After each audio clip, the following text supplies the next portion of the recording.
Could you survive living in a town where the government dictates the color of your curtains and the exact height of your grass? Or a town with a population of exactly one person, where she has to elect herself mayor every year just to keep the lights on? Most people think they want to live in a quirky small town, but these 10 places take local ordinances to a whole new level. Let's see how many of these rules you'd break before lunch. Number 10, Gainesville, Georgia, the town that outlawed the fork. It is illegal in one town to eat fried chicken with a fork, and this is true. Most towns have laws to prevent crime or ensure safety.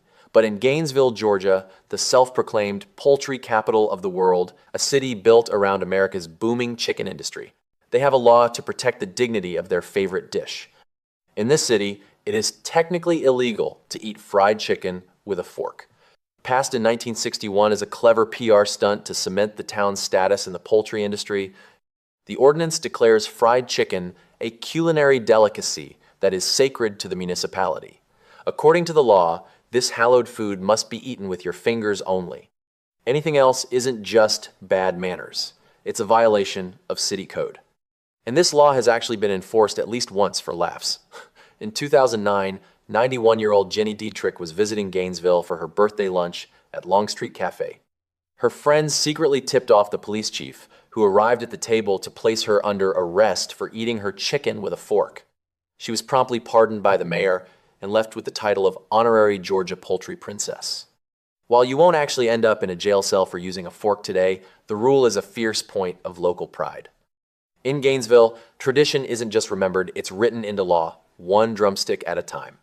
And if you think a fork law is strange, just wait until you hear about the town that made being grumpy a crime.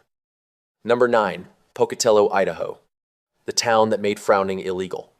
If you're having a bad day, you might want to avoid Pocatello, Idaho, because in this city, it was once technically illegal to look miserable in public. The story goes back to the brutal winter of 1948. After a series of crippling snowstorms and a nasty flu outbreak, town morale had hit rock bottom.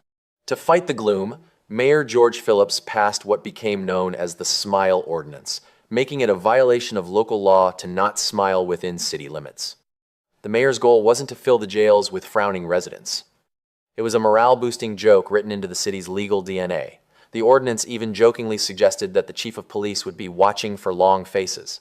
The spirit of it never died. In 1987, the city officially reaffirmed the ordinance, and Pocatello still hosts an annual Smile Days festival every year. In a world full of complex legal codes, Pocatello's message is refreshingly simple. Keep your chin up. Just remember, if you're passing through and feeling a bit sour, you're technically a lawbreaker. But if you think Pocatello is strict about mood, wait until you hear about the town that has an age limit for Halloween. Number 8, Chesapeake, Virginia, the town that canceled Halloween for teenagers. In most American towns, Halloween is the one night of the year when kids of all ages can let loose. But in Chesapeake, Virginia, trick-or-treating once came with an unexpected rule and a very specific age limit. For nearly 50 years, a city ordinance stated that anyone over the age of 12 could technically face penalties for trick-or-treating. The rule was introduced in 1970 following a particularly chaotic Halloween season in the Hampton Roads region, when safety concerns, including reports of firecrackers being thrown into children's candy bags, prompted officials to tighten regulations. On paper, the law sounded surprisingly strict. Teenagers caught trick-or-treating could technically be charged with a Class 4 misdemeanor, carrying fines of up to $250. In practice, however, city officials later clarified that the ordinance was intended as a safety measure and was rarely, if ever, enforced. The ordinance gained national attention in 2018 when it suddenly went viral online, drawing jokes from late-night television and criticism from across the country. Sergeant De Palma, is Chesapeake really going to enforce this law and locking up kids? I mean, with all due respect, this sounds excessive. You haven't seen what I've seen out on the streets, you soft-boiled Hollywood powder puff. In response, Chesapeake's City Council revised the law in 2019, raising the age limit to 14 and removing the jail penalty altogether. Today, the rule mostly exists as a reminder of how communities sometimes try to balance safety with tradition. Technically, older teens asking for candy might still be bending the rules, but local police say no one has ever been arrested or fined under the ordinance. It's a perfect example of how a well-intentioned safety law can sound far stranger than it ever functioned in real life. But if Chesapeake is strict about candy, wait until you see the American town where your cell phone simply stops working. Number 7. Greenbank, West Virginia. The town where the 21st century is illegal. In the heart of the Appalachian Mountains lies a town where time hasn't just slowed down, it's been digitally frozen. Welcome to Greenbank, West Virginia, the loudest, quiet place on Earth. Greenbank sits at the center of the National Radio Quiet Zone, a 13,000 square mile area where most modern wireless technology is strictly and legally forbidden. Why? Because it's home to the Greenbank Observatory, featuring a radio telescope taller than the Statue of Liberty. This dish is so sensitive it can detect radio waves from the edge of the observable universe. The problem? Even the tiniest signal from a Wi-Fi router or a cell phone would be like a blinding flash to its eyes. This isn't a suggestion, it's the law. In Greenbank, there are no cell towers, no Wi-Fi, no Bluetooth. If you're caught using a wireless device, a specialized frequency police officer will track you down with a directional antenna. Even faulty spark plugs in gasoline engines can cause interference, which is why many residents drive old-school diesel vehicles. For the town's few hundred residents, life is a paradox.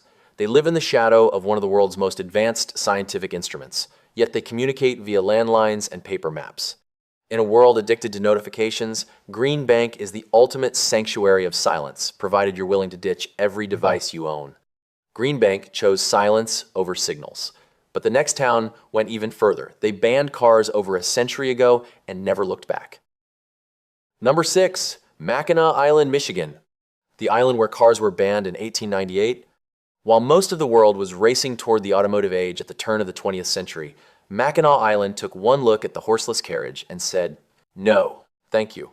In 1898, after noisy early automobiles frightened the local carriage horses and disrupted island life, the city council passed a total ban on motorized vehicles.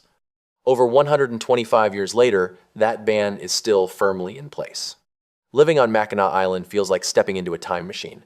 Main Street is filled not with the sound of engines and horns, but with the rhythmic clatter of horse hooves and the ringing of bicycle bells. Aside from a small number of emergency vehicles allowed off-season, everything mail, groceries, tourists, trash is moved by horse-drawn carriage or pedal power. The island maintains a fleet of over 500 horses during the summer months to keep the local economy moving. The ban on cars has created an unexpected sensory bonus as well. Without traffic, Mackinac is one of the quietest places in the country where the only things you'll smell are the lake breeze, the famous local fudge, and, of course, the horses. It's a rare example of a community that decided, more than a century ago, that the fastest way forward was to stay exactly where they were.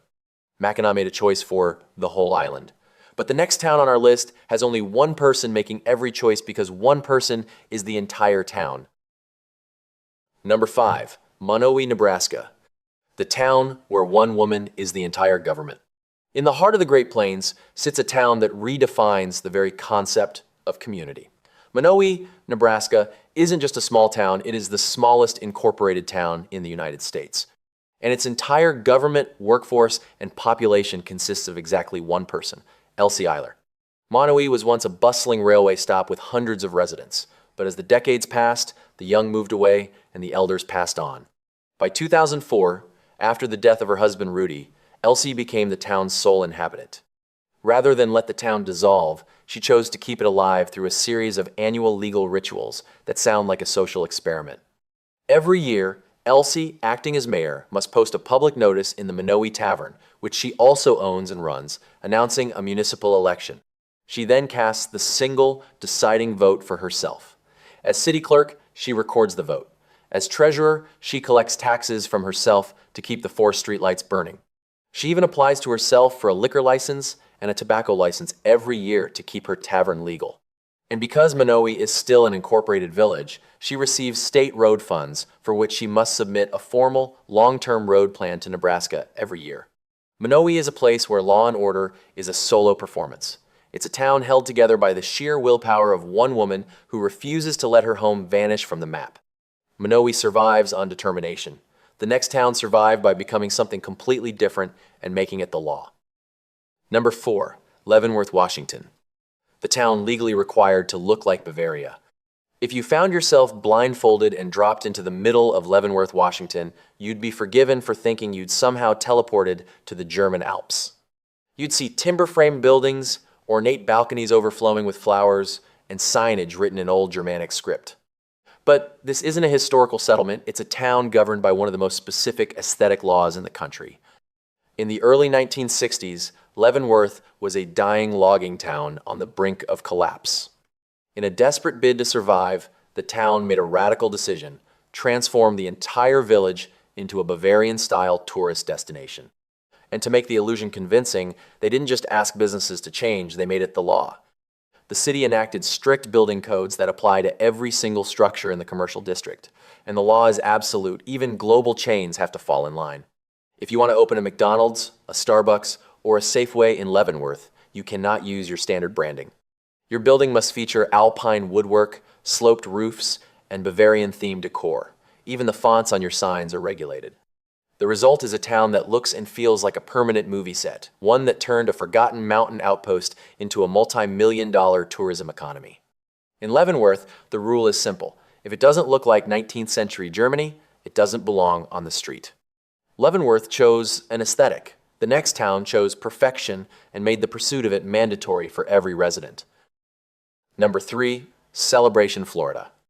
The town designed to be perfect. In the early 1990s, the Walt Disney Company decided to build the perfect American town from scratch. The result was Celebration, Florida, a community designed to look like a cinematic, postcard-perfect version of 1950s Americana. But maintaining this level of perfection requires a rulebook so dense it's often compared to a social contract. When you buy a home in Celebration, you aren't just buying property, you're signing a contract to follow the pattern book. This 70-page document dictates almost every visual aspect of your life. Want to paint your house? You must choose from a pre-approved palette of muted, historical colors. Changing your curtains? The side facing the street must be white or off-white to ensure a uniform look across the entire neighborhood. Your lawn cannot exceed a specific height, and if a tree on your property dies, the HOA can mandate exactly which species replaces it. Even the holiday season has a deadline. Christmas lights must come down by a specific date in January, or you'll face a fine. For some, these rules create a Stepford-like atmosphere, a town that feels so curated it's almost uncanny. For others, it's a small price to pay for a world free of peeling paint, overgrown weeds, and neon signs. Celebration is a place where the law isn't just about safety or taxes, it's about the enforcement of a dream. It proves that a utopia can be achieved, but only if everyone agrees to follow the exact same script. Celebration enforces perfection, but our next town does the opposite. It legally protects imperfection, charm, and deliberate inconvenience. Number 2, Carmel-by-the-Sea, California. The town that rejected street numbers and high heels. Nestled along California's rugged coastline, Carmel-by-the-Sea is one of the most beautiful and most deliberately old-fashioned towns in America. Try navigating here using only GPS, and you might quickly discover something unusual. For decades, many homes went without visible street numbers at all. Since its founding as an artist colony in the early 1900s, residents have worked to preserve a village-like atmosphere by resisting the rigid feel of a numbered city grid. Instead of relying on addresses, homes were often known by names like Sea Urchin or Dream Weaver. Finding a house could mean following directions, such as the third cottage south of Ocean Avenue on the east side of Casanova Street. This unconventional approach shaped daily life in unexpected ways. Carmel has no residential mail delivery, meaning every resident, including former Mayor Clint Eastwood, picks up their mail at the town's central post office. Rather than an inconvenience, locals treat it as a gathering place, a kind of informal town square where neighbors still run into one another face to face. The quirks don't stop at the mailbox. Carmel also has a famous, though rarely enforced, ordinance requiring a permit to wear high heels over 2 inches tall. The reason is surprisingly practical. Many sidewalks are intentionally uneven, lifted by the roots of protected cypress trees. To reduce injuries and liability, the city turned stilettos into a permit issue. In Carmel, the rules aren't about control, they're about preserving a certain feeling, a place that would rather be discovered slowly than efficiently mapped. Carmel chose to keep the modern world at arm's length, but our final stop didn't have a choice. It's being slowly erased by nature itself. Number 1. Tangier Island, Virginia. The island running out of time. While most of the towns on this list have rules created by city councils, the rules on Tangier Island were written by the sea and centuries of isolation. Located 12 miles from the Virginia shore in the middle of the Chesapeake Bay, this tiny marshland community is home to one of the most remarkable and fragile ways of life in America. When you step off the ferry, you aren't greeted by a standard American accent. Instead, you'll hear a rhythmic, melodic dialect unlike anything else in the country. Because the island remained isolated for hundreds of years, the residents, descendants of settlers who arrived in the 1770s, preserve speech patterns that linguists say reflect layers of early colonial-era English, blended with generations of maritime isolation. It's one of the few places in America where an entire community has developed its own completely distinct dialect. The rules of survival on Tangier are deeply practical. The island is dry. The sale of alcohol is strictly prohibited, a reflection of the community's deep-rooted Methodist faith. And almost everyone is connected to the water. Crabbing and oystering have driven the economy for generations, following seasonal cycles that have remained unchanged for centuries. But the most pressing rule on Tangier is the one being enforced by nature itself. Since 1850, the island has lost 2/3 of its landmass to erosion and rising sea levels. Scientists predict the island could be largely uninhabitable within the next few decades. The population, once over 1,000 people, has dropped to around 400, with no sign of slowing. Many residents resist the label of climate refugees, but the math is difficult to argue with. In Tangier, the rule is to hold on to the old language, to the faith, and to the sinking land beneath their feet. It's a haunting finale to our journey, a place where the local ordinances aren't about aesthetics or convenience, but about the stubborn refusal of a culture to be washed away.